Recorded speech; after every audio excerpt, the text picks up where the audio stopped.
price of essentials going up. So, the Back to Work program in Connecticut just gave a $1,000 check to the first 10,000 unemployed individuals. About $10 million was allocated for the program. In Florida, some teachers and employers will receive a $1,000 payment. Teachers and first responders were eligible. The one-time payment for workers in Florida was a thank you bonus to those who were working during the crisis. Last year, Georgia paid full-time and administrators $1,000.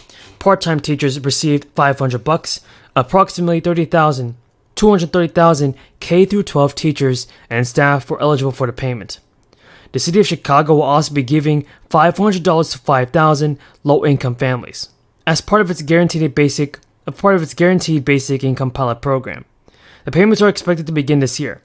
Maryland also gave eligible residents payments for $500. According to the Comptroller's Office, a total of 422,000 Maryland residents were eligible to receive these payments. Tell me, everybody, in the comments down below, is your state doing the same thing? Has your state given you a state stimulus check or even a local stimulus check? Tell me in the comments below. So we have some really great news, and it's that Joe Manchin is ready to negotiate again on Joe Biden's Build Back Better bill. The IRS has announced that many Americans are eligible to receive a check worth up to $5,000. Now, the relief payment is coming out very soon, so you want to keep an eye out on this. Everyone, there's a ton of information, a lot of developments that are happening in Congress, and it can be a very confusing time, but remember, I'm here to give you the most up-to-date and reliable stimulus check information, so don't worry about it. The season is starting 17 days earlier than last year. Tax filing season begins Monday. The IRS has said that taxpayers should remember a few things before submitting their returns, as if they want to avoid lengthy delays, especially for those anticipating a refund. Now, any errors can slow down processing of the return and sending back a refund. The IRS said to be sure to collect all documents before preparing for your tax return. Included in that are letters the IRS sent out this month related to advanced child tax credits and the third stimulus checks. Now, these letters are very important to have because they tell taxpayers how much they received of each in 2021. And here's the good news. Taxpayers who had a child join their family in 2021 could be in for an additional $5,000 from the IRS via the economic impact payments and the child tax credit. Those payments were automatically sent to people in 2021 based on previous tax returns. But if a family added a child, they would have no reason to report it to the IRS until it's time to file taxes. That means they may have not received any of the monthly child tax credit payments that they were eligible for. Under the child tax credit increase passed by Congress in 2021, those with children ages 6 to 17 will get $3,000. And presuming the parents fell within the income limits, well, that's good.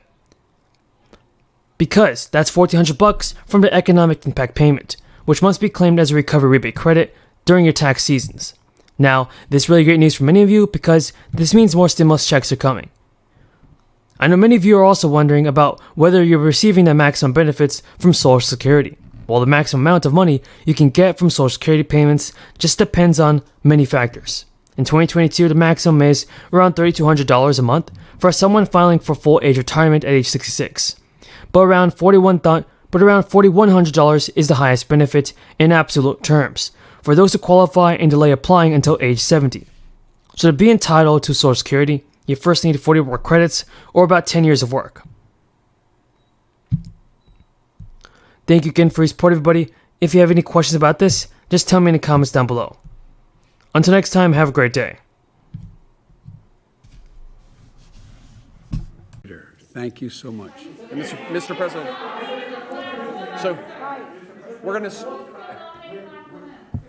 I'll be happy to talk about this later. I'm going to get into this issue, okay? Thank you so much. We're going to start by asking Tom Linebarger to offer your thoughts, please. Yeah, thank you, Mr. President. It's an honor to be here. Supreme Court, Tom? I'm just going to demur on that one, but it's really an honor to be here. Thank you for inviting me to this event, and I just want to say that. Come on, guys, let's move this. I just wanted to say that I think that climate change is the existential crisis of our time, and I know that I would not want to be sitting in my living room with my kids and grandkids and not say that I made every effort I could to address it.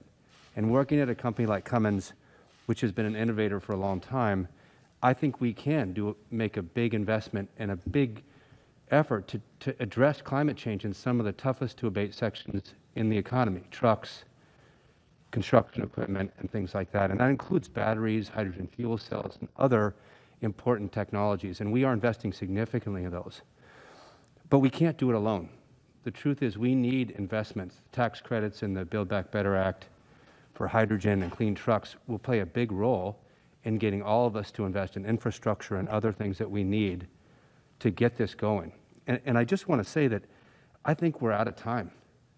My view is that we're out of time to protect our climate, and we're out of time to make sure that American companies are the ones that lead the world in these technologies. When we invest, we can win and we can create jobs for our workers here in the United States. That's what we intend to do at Cummins, and I think that's what all of us can do if we invest in climate change technologies now. If we wait, not only do we harm the climate, but we make sure that we're not the winners in global competitiveness. Thank you for allowing me to talk. As you know, the Build Back Better plan is over $500 billion in climate change initiatives, including the tax credits you referred to. You're one of the world's largest engine manufacturers, and they tell me you have nearly, what, 60,000 employees now? And, you know, you've talked about being raised, I read a little bit about you talked about being raised by a single mom who worked through school caring for you and your brother. And for your employees and for your mom at home, what is the benefit of the Build Back Better provisions relating to child care? I mean, from a business standpoint.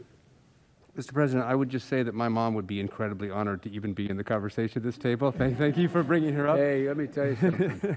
She's a big part of my life, and I'm very grateful to her. I know that she's proud of me for playing the role that I'm playing in the economy, and especially for addressing such an important issue as climate change. And you know, I would just say that we're going to make whatever investments we need to do our part.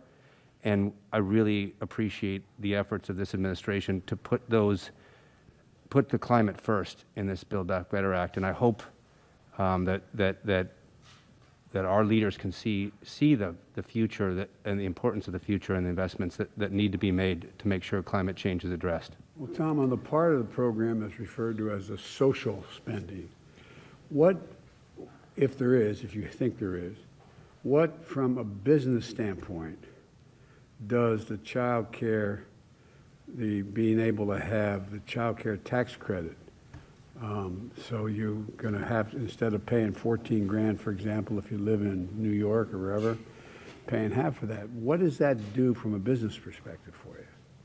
At Cummins, we've always been thoughtful about not only how our